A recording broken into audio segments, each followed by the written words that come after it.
Всем здравствуйте! Вы на моем рукодельном канале, где всегда можно найти интересные идеи для творчества. С вами Любовь. Сегодня снова джинсовые переделки. Часто мои знакомые приносят мне ненужные джинсы, и я нахожу им новое применение. Шить из них – это мой способ передать вам свое вдохновение, а в ответ получаю море положительных эмоций. На моем канале уже есть видео по пошиву сумок. Оставлю ссылку вверху. Кто не видел, заходите, смотрите, вдохновляйтесь и шейте. Когда я увидела эти джинсы, сразу поняла, из них получится сумка с большими накладными карманами. Кому нужна еще одна сумка, оставайтесь, будем шить вместе. Подкладку сделаю из блузки, она хорошо подходит по цвету. Ткань тонкая, поэтому я ее продублирую. Вставлю слайд с размерами деталей сумки. Можно остановить видео и рассмотреть внимательно или переписать размеры в блокнот. Сначала подготавливаю все ткани к пошиву. Срезаю все швы. Ткань, пробитую иглой, не всегда удается применить. В то же время стараюсь сохранить как можно больше ткани для использования. Джинсы я обычно распарываю и использую все до последнего кусочка, даже нитки. В этом изделии нитки не представляют интереса, поэтому помогу себе распарывателем. Если приловчиться, то это можно делать очень быстро. Лейбочки я тоже выпарываю и потом использую в своих проектах. Нижнюю часть джинсов сразу обрезаю, это будут карманы. Верх в этом проекте мне не интересен, буду использовать только прямые участки.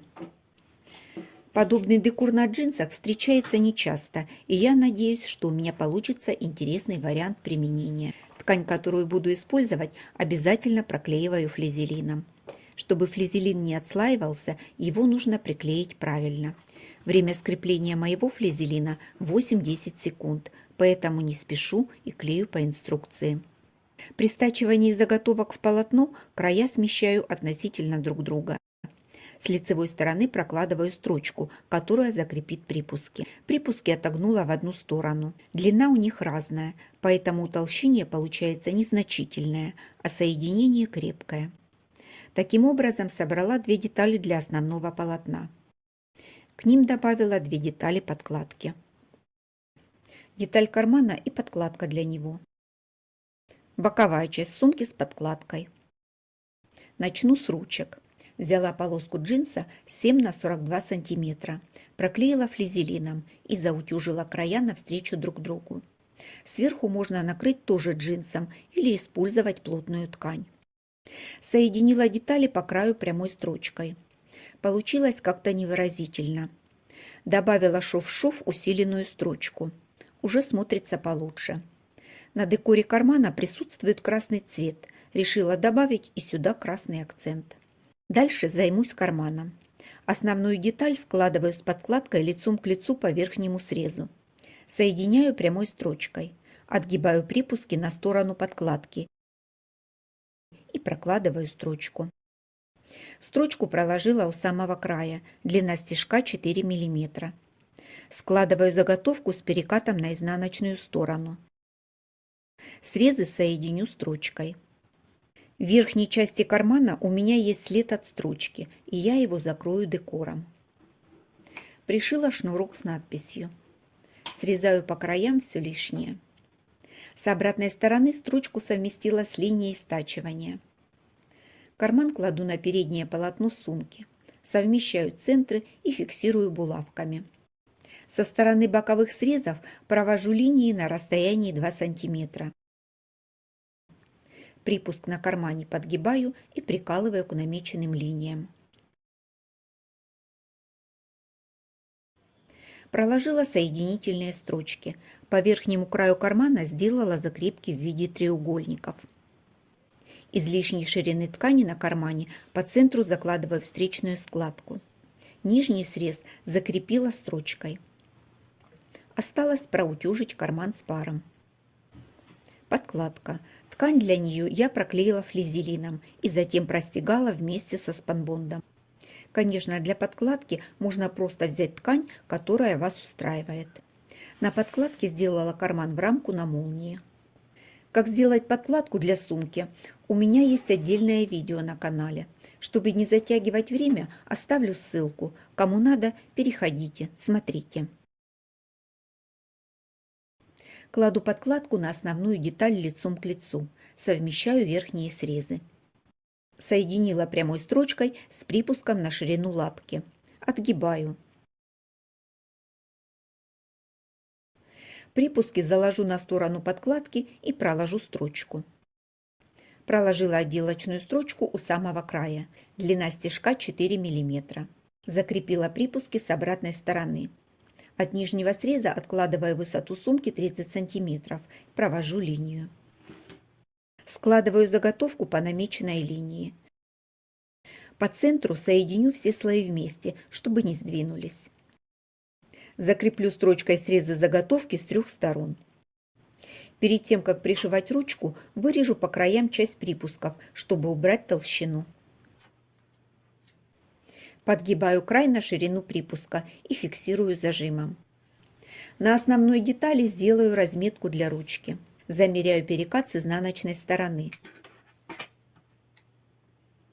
С лицевой откладываю такое же расстояние и провожу линию. С каждого края откладываю по 9 см и ставлю наметки. Это место для пришивания ручек. Прикалываю ручки к разметке. Край ручки должен быть смещен ниже относительной линии на 2 мм. Закрепила ручки конвертиком. Снизу строчку не прокладывала. По намеченной линии проложу отделочную строчку. Строчка прошла через ручки, закрепила ручку и подкладку с основной деталью. С обратной стороны она совпадает с предыдущей строчкой. Переднюю панель сумки собирала точно так же. Займусь сборкой боковой детали.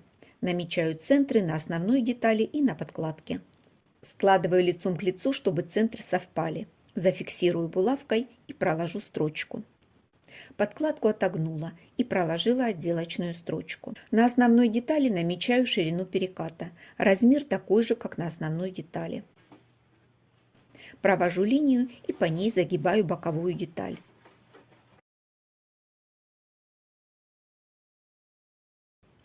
Зафиксирую строчкой. Размер боковой детали можно рассчитать или просто замерить. От края отложу полученный размер, в моем случае 95 см.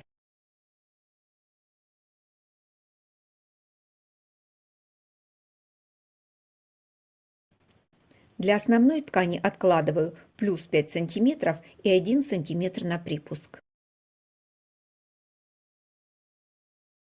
Для подкладки минус 5 см и плюс 1 см на припуск. Срезаю лишнюю ткань. Складываю детали лицом к лицу, выравниваю срезы и соединяю. На второй стороне тоже проложила отделочную строчку на ширину переката. Размер готовой детали 95 см. Соединю боковую деталь с основной. Ширину переката при сборке буду совмещать.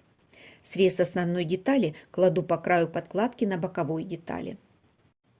На перекате высекаю часть припуска. Припуск подгибаю сначала до края основной детали, затем огибаю срез и фиксирую зажимом.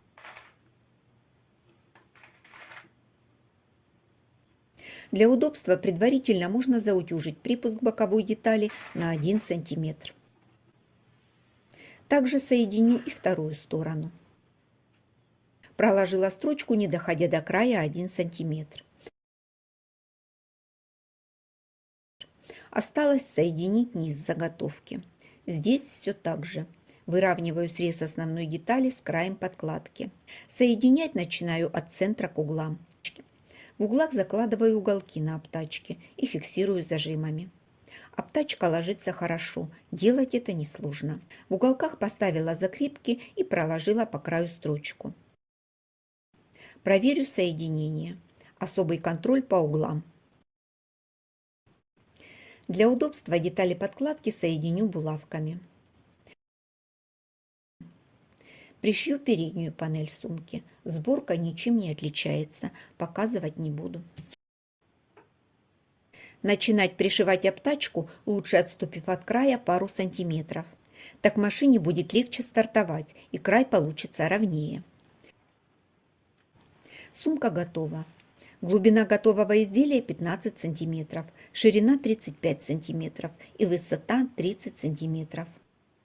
Сумка среднего размера, достаточно вместительная. Карманов можно сделать больше, если есть такая необходимость. На перекате можно поставить магнитную кнопку, пришить липучку или вшить молнию, кто как любит. Сумка хорошо держит форму, устойчивая. Меня все устраивает. Сумок много не бывает, и мне нравится их шить. Повторять модели не люблю. Хочется каждый раз чего-то нового. Надеюсь, вам понравилась моя идея, и вы вдохновитесь на свои переделки. Жду ваши комментарии, мне интересно ваше мнение. Спасибо всем, кто смотрит мои видео до конца. Также хочу поблагодарить спонсоров, которые нашли возможность поддержать развитие моего канала. Спасибо, что были со мной. До встречи в новых видео.